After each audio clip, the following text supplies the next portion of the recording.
नमस्कार.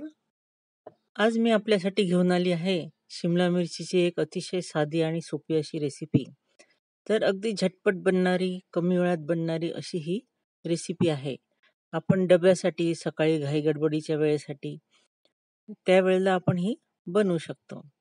तर त्यासाठी आपल्याला लागणार आहे शिमला मिरची आणि ही शिमला मिरची आपण लांब-लांब असे काप त्याचे करून घेतलेले आहे आणि ते आता आपण एका भांड्यामध्ये किंवा बाउलमध्ये काढून घेणार आहोत. त्यानंतर आपण टमाटा घेतलेला आहे, तो सुद्धा आपण लांब-लांब असा कापून घेतलेला आहे. तो सुद्धा आपण त्या बाउलमध्ये टाकणार आहोत. त्यानंतर आपण जो कांदा घेतलेला आहे, तर तो सुद्धा असा लांब-लांब आपण कट करून घेतलेला आहे आणि तो सुद्धा आपण त्या बाउलमध्ये टाकून घेतलेला आहे. त्यानंतर आपल्या साध्या हिरव्या मिरच्या ज्या आहेत, त्यासुद्धा मी लांब-लांब कट करून त्याच्यात टाकलेल्या आहे. त्यानंतर मी अर्धी वाटी शेंगदाण्याचा कूट घेतलेला आहे आणि अर्धी वाटी दही घेतलेली आहे. तर ते दही आणि शेंगदाण्याचं कूटसुद्धा आपण त्या भाज्यांमध्ये मिक्स करणार आहोत. आणि ह्याच बाउलमध्ये आपण हळद, धनेपूड, तिखट आणि आमचूर पावडर टाकून घेणार आहोत आणि हे मिक्स करायचं आहे. त्यानंतर हिंगही आपण टाकलेला आहे आणि थोडंसं मीठही आपण टाकून घेणार आहोत. त्यामुळे ह्या भाज्या ह्या छान अशा मुरल्या जातील त्यामध्ये. आणि दही असल्यानंतर आपण म्हणाल आमचूर का टाकलं? तर दही हे फार कमी आंबट होतं किंवा ज्याला आपण मोवळं म्हणतो असं हे दही होतं. त्यामुळे मी थोडंसं त्यात आमचूर पावडर टाकलेलं आहे. आमचूर हे ऑप्शनल आहे. आपल्या घरी कसं आवडते आंबट किंवा कसं त्यानुसार आपण हे टाकू शकतो.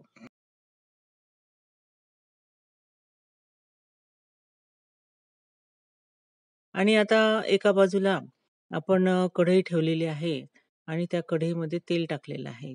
त्यात आपण मोहरी, जिरं, कढीपत्ता आणि लसूण याची फोडणी करणार आहोत.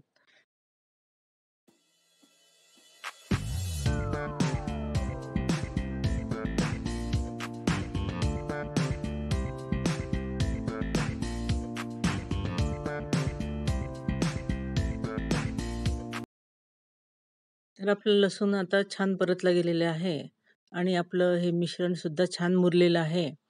तर आपण आता हे मिश्रण जे आहे ते आपण आता कढईत टाकून घेणार आहोत आणि चांगलं परतवून त्याच्यावर आपण झाकण ठेवून घेणार आहोत. शिमला मिरची ही बहुतेकांना आवडत नाही, पण तिचे फायदे हे भरपूर आहेत. वेट लॉससाठी, त्याचप्रमाणे डोळ्याच्या विकारासाठी, कॅन्सरसाठी आणि वेदना आणि सूज कमी करण्यासाठी याची आपल्याला मदत होते. त्यामुळे या पद्धतीने करून पहा आणि तुम्हाला ती नक्कीच आवडेल. या ठिकाणी आपण झाकण काढून भाजी चेक करणार आहोत, की भाजी शिजली किंवा नाही. तर ही अर्धवट शिजल्यानंतर आपण त्यात थोडी साखर टाकून घेणार आहोत आणि त्यानंतर गरम मसाला अर्धा चमचा टाकून घेणार आहोत. त्यानंतर भाजी पुन्हा मिक्स करायची आहे आणि झाकण ठेवून आपल्याला ती पूर्ण शिजवून घ्यायची आहे.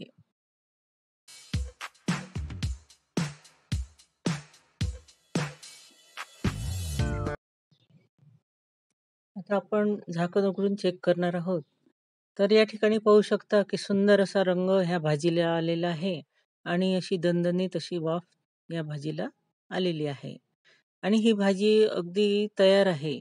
तर ही आपण एका बाउलमध्ये काढून आपण ती सर्व्ह करणार आहोत.